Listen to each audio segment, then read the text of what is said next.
intaana su-aashaada toos u gelin waxaa rabaa inaan wax yar oo aan ka hormarsado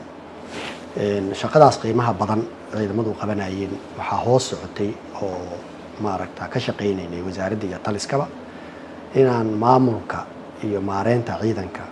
hadday ahaan lahayd logistic iyo hadday ahaan lahayd waxa kalaba in la hagaajiyo oo laga shaqeeyo oo la hormariyo waxbaa bilownaa waxay bilownaa in la hormariyo isla xisaabtankana uu noqdo isla xisaabtan hufan oo dhammaystiran oo waxa askariga loogu talagalay inay gaaraan ay si sax u gaaraan haddii cillado ay yimaadaan qaabab lagu ogaan karo oo looga hortagi karo inay jiraan iyadoo shaqadii iyada ee lagu dhex jiro oo ayaa waxaa la xaqiijiyey in urur ka mid ah guutada danab raashiin loogu talagalay qayb ka mid ah inay dad saraakiila ay maaragtaa ay si oo aan ku talagal ah maaragta loogu talagelin inay u isticmaalaan arrinka asaga ahaa ciidanka xoogga dalka Soomaaliyeed waaxihiisa kala duwan oo ku shaqada lahaa ayaa dabagalay waxayna xaqiijiyeen in arrinkaas uu jiro arrinkii ayaa dadkii ku dhex jiray shaqadaasi si falagaransa loogu qabtay hay-adihii loogu talagalay oo garsoorka oo maxkamadda ciidamada qalabka siday ay ugu horeysana waa lagu wargeliyey shaqadaasna haddeer meel fiican ay maraysaa mar dhowna waxaan rajaynaynaa baarist inay soo dhammaato maxkamadda ciidamada qalabka sidan ay la wadaagto shacabka Soomaaliyeed ee waajibaadka ay ka gudatay marka waa wax dhici karo ciidan walba oo adduunka joogo oo ka dhici karo in khaladaad uu dhaco khaladaadkaasi waxa muhiim ah in la helo lana saxo dadkii ka dambeeyeyna maaragta wixii markaasi hay-adaha sharcigu ay ogol yihiin gaar ahaan maxkamadaha markaa quseeya ay ogol yihiin in la marsiiyo goorma ay dhacday arrintan 2 week ka hor ayaa la xaqiijiyey in hawshaas jirto week ka hor ayaa falka oo ficil ah lagu qabtay saraakiishii ku shaqo jirtay muddo 5 maalin waa xiray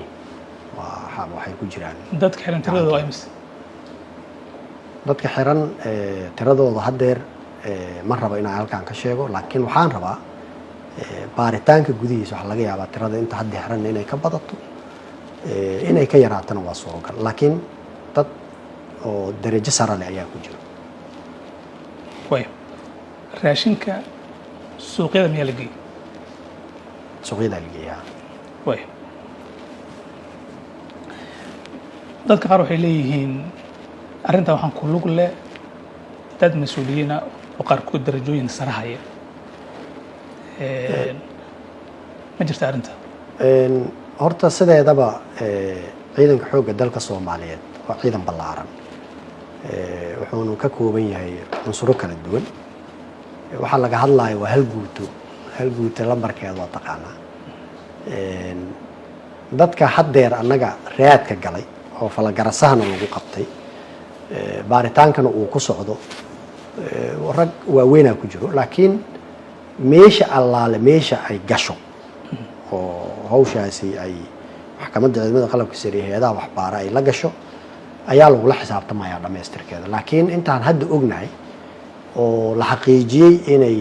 lug ku leeyihiin dhammaantood waa la soo xiray wax xiran yihiin waa shakhsiyaad darajo ciidan haysto saraakiil shakhsiyaad darajo ciidan haysto saraakiil way mas-uuliyadda arrintaasi gaar ahaan markaan ka hadlayno raashinkan yay si gaar u saarneyd ma horta systemka sida u shaqeeyaa rabaa inaan kuu sharxo dowladda Soomaaliyeed waxay leedahay hay-ado kala duwan oo ka shaqeeyo arrimaha logistikada gaar ahaan wasaaradda gaashaandhigga iyo wasaaradda maaliyadda waxay ka wada shaqeeyaan maaragta xayeysiinta iyo shaqasiinta shirkadaha ku lug leh ayay ka soo shaqeeyaan shirkadana waxaa kala wareego hoggaan saad oo shaqadaasi u gaar tahay hoggaanka saadkan wuxuu leeyahay hay-ado kala duwan ama guutooyin kala duwan oo maaragta leebalo kala duwan leh ama urur leebal urur ha noqoto ama leebal guut ha noqoto iyagana xafiisyo saaday leeyihiin kusoo wareegtaa jaranjarta intaas la eg dhan way soo martay ururkiibay u timid cuntadu mas-uuliyadda marka meeshay kasoo maaragta ka halowday ama wax ka qarrimeen markuu ciidanka gacantiisa raashinka ku dhacay waa intuusan ku dhicin ciidanka gacantiisa maan markii ciidanka raashinka gaaray kadib mas'uuliyadda ka dhashay waa marka systemkaas weyn oo wasaaradda gaashaandhigga iyo taliskeedu leedahay oo ku soo gaaro saadkana uu ugu gudbiyo guutooyinkana ay ugu gudbiyaan ururada halkaas waa meesha ay marka wax maaragtaa ka hadlaabeen dawladda waaweynayna maalin walba ka dhacaan oo dembiyada ciidamadu waa galaan actually waxaan rabaa in shacabka Soomaaliyeed ay ogaadaan meel bani aadan la isugu keenay mar walba waxbaa ka qarrimo waxbaa ka hadlaabo waana dhici kartaa markay dhacdo waxaa muhiim ah in la haysto mechanismkii lagu ogaan lahaa iyo kii lagula xisaabtami lahaa inay jirto mas'uuliyad la xisaabtanta oo wixii ka dhabaysa in laga daba tago marka dawladani hadda jirto waxaan aad ugu amaanayaa ilaa madaxda qaranka in isla xisaabtanka in hoos loo daadijiyo isla go'aansaday oo uu shaqeynayana mechanismkii asaga ahaa ay shaqeynayaan annagana waajibaadkii lana ka saaray ka wasaarad gaashaandhig ahaan iyo talis ahaan madaxda taliska joogta intaba waajibaadkooda ay ka guteen helisteediina waxay ahayd howl in falkii si ficil ah loo qabtana howl bay ahayd in laga daba tago oo maxaa la jiray dadkii mas'uuliyadaasi iska lahaa la soo xareeyana feel bay ahayd waxa ka dambeeya maxkamad bay u taalaa oo maxkamad ciidan ayaa ku shaqale iyadana waajibaadkeeda ka gudanayso oo wixii rasmiga ah soo waqtigii toddobaadka soo socdo maxkamaddu gacan wax walba waa u cadaanayaan hadii maxkamadda la horgeyn doona wasiir jaamac ma ku muuqataa in dawladda Soomaaliya iyo gaar ahaan wasaaradda gaashaandhigga ay ceeb ku tahay in raashinkii ay lahaayeen ciidamada la musuqmaasuqo sidoo kale arrintan ay khatar gali karto taageerada Mareykanka ee mustaqbalka horta dawladda Soomaaliyeed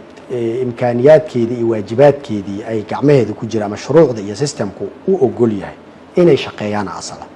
of course waxaadistu waa ceeb waa dembi qaran dawladana ajandaheeda koowaad la dagaalanka musuqmaasuqa waa ku jira qodobada ugu waaweyn oo dawladdu inay ka shaqeyso oo hadeerna shaqooyin tira badan laga soo qabtay ayay ka mid yihiin tanina laftirkeeda waxa keenay waa mas'uuliyadaas oo la iska saaray waxa la yaabay lahaa in waxaasi ay iska jiraan aynan ciidana mas'uuliyad iska saaraynin ama aan cid ka soo dacwootay cid problem ku qabta inay jiri lahayn laakiin